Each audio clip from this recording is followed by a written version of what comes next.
Palagi ka bang nag-a-add to cart? O di kaya, ikaw ba yung tipong gusto nang magtipid pero di mapigilang magwaldas?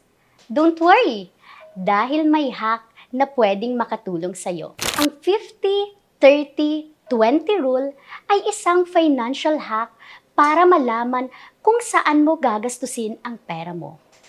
Una, ang 50% ng income mo ay dapat para sa needs gaya ng rent, bills, pagkain, at pamasahe.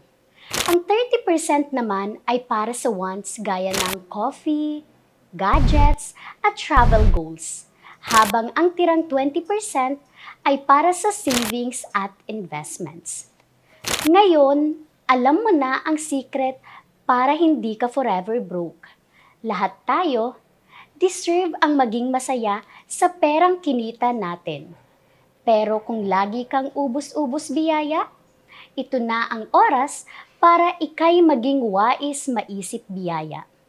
Tandaan, kung magwawaldas ka ngayon, bukas ay wala ka ng baon. The 50-30-20 rule isn't just math.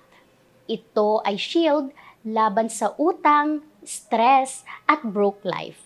Dahil ang pera mo, dapat ikaw ang boss, hindi ang gastos.